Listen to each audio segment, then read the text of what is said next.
कि पूरी अयोध्या नगरी ही सड़क पर उतर आई हो। इस प्यार, इस आशीर्वाद के लिए मैं आप सभी का हृदय से आभार व्यक्त करता हूं। मेरे साथ बोलिए, सियावर रामचंद्र की, सियावर रामचंद्र की, सियावर रामचंद्र की। उत्तर प्रदेश की गवर्नर आनंदीबेन पटेल आजादी के अमृत काल के संकल्प को आगे बढ़ा रहे हैं। आज विकसित भारत के निर्माण को गति देने के अभियान को अयोध्या नगरी से नई ऊर्जा मिल रही है। आज यहां 15,000 करोड़ रुपए से अधिक के विकास कार्यों का शिलान्यास और लोकार्पण हुआ है। इंफ्रास्ट्रक्चर से जुड़े ये काम आधुनिक अयोध्या को देश के नक्शे पर फिर से गौरव के साथ स्थापित करेंगे। कोरोना जैसी वैश्विक महामारी के बीच ये कार्य अयोध्या वासियों के अथक परिश्रम का परिणाम है। मैं सभी अयोध्या वासियों को इन परियोजनाओं के लिए अनेक अनेक बधाई देता हूं।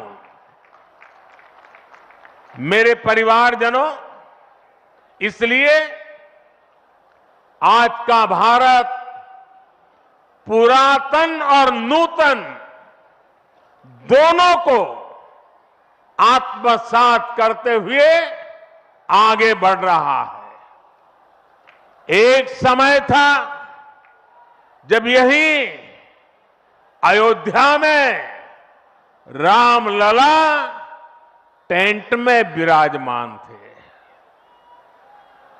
आज पक्का घर सिर्फ रामलला कोई नहीं, बल्कि पक्का घर देश के 4 करोड़ गरीबों को भी मिला है। आज भारत अपने तीर्थों को भी संवार रहा है, तो वहीं डिजिटल टेक्नोलॉजी की दुनिया में भी हमारा देश छाया हुआ है। आज भारत काशी विश्वनाथ धाम के पुनर्निर्माण के साथ ही देश में 30,000 से ज्यादा पंचायत भवन भी बनवा रहा है। आज देश में सिर्फ केदार धाम का पुनरुद्धार ही नहीं हुआ है, बल्कि 315 से ज्यादा नए मेडिकल कॉलेज भी बने हैं। आज देश में महाकाल महालोक का निर्माण ही नहीं हुआ है, बल्कि हर घर जल पहुंचाने के लिए पानी की 2 लाख से ज्यादा टंकियां भी बनवाई है। हम चांद, सूरज और समुद्र की गहराइयों के भी नाप रहे हैं, तो अपनी पौराणिक मूर्तियों को भी रिकॉर्ड संख्या में भारत वापस ला रहे हैं। आज के भारत का मिजाज यहां अयोध्या में स्पष्ट दिखता है। यही साझा ताकत भारत को 21वीं सदी में सबसे आगे ले जाएगी। मेरे परिवारजनों, प्राचीन काल में अयोध्या नगरी कैसी थी, इसका वर्णन खुद महर्षि वाल्मीकि जी ने विस्तार से किया है। उन्होंने लिखा है, कोसलो नाम मुदितः स्फीतो जनपदो महान निविष्ट सरयू तीरे प्रभुत धन धान्यवान, परिपूर्ण थी, समृद्धि के शिखर पर थी और आनंद से भरी हुई थी। यानी अयोध्या में विज्ञान और वैराग्य तो था ही, उसका वैभव भी शिखर पर था।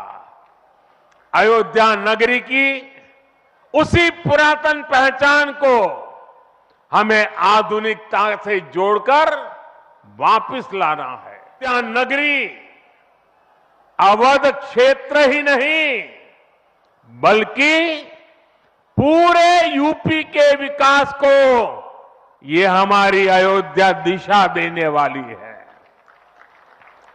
अयोध्या में श्री राम का भव्य मंदिर बनने के बाद यहां आने वाले लोगों की संख्या में बहुत बड़ी वृद्धि होगी। इसे ध्यान में रखते हुए हमारी सरकार अयोध्या में हजारों करोड़ रुपयों के विकास कार्य करा रही है, अयोध्या को स्मार्ट बना रही है।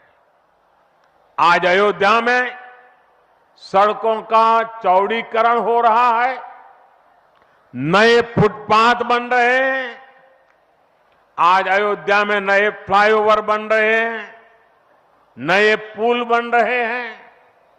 अयोध्या को आसपास के जिलों से जोड़ने के लिए भी यातायात के साधनों को सुधारा जा रहा है।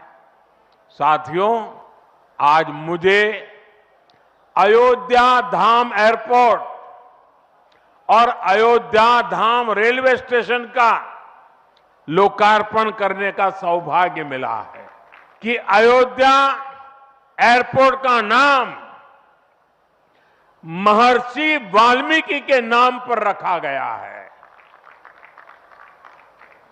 महर्षि वाल्मीकि ने हमें रामायण के माध्यम से प्रभु श्री राम के कृतित्व से परिचित करवाया। महर्षि वाल्मीकि के लिए प्रभु श्री राम ने कहा था, तुम त्रिकालदर्शी मुनिनाथा, तुम त्रिकालदर्शी मुनिनाथा, विश्व बदर जिमी तुमरे हाथा।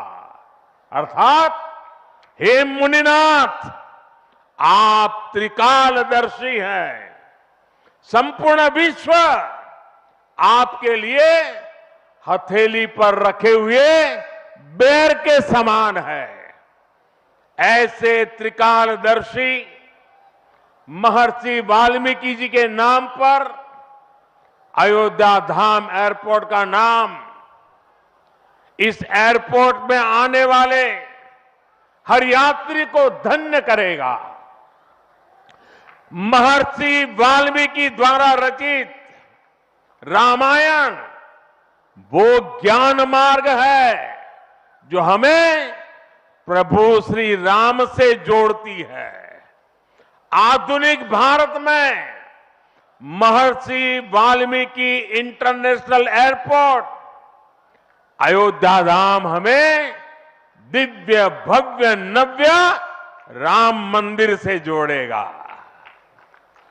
जो ये नया एयरपोर्ट बना है उसकी क्षमता हर साल 10 लाख यात्रियों को सेवा करने की क्षमता है। जब इस एयरपोर्ट के दूसरे चरण का काम भी पूरा हो जाएगा तो महर्षि वाल्मीकि इंटरनेशनल एयरपोर्ट पर हर साल 60 लाख यात्री आ जा सकेंगे। अभी अयोध्या धाम रेलवे स्टेशन पर हर रोज 10-15 हजार लोगों को उनकी सेवा करने की क्षमता है। स्टेशन का पूरा विकास होने के बाद अयोध्या धाम रेलवे स्टेशन पर हर रोज 60,000 नए आस्था के ऐसे हर बड़े केंद्रों को वंदे भारत जोड़ रही है। इसी कड़ी में आज अयोध्या को भी वंदे भारत ट्रेन का उपहार मिला है। आज अयोध्या धाम जंक्शन, आनंद विहार वंदे भारत शुरू की गई है। इसके अलावा आज कटरा से दिल्ली, अमृतसर से दिल्ली, कोयम्बटूर बेंगलुरु, मंगलुरु मडगांव, जालना मुंबई,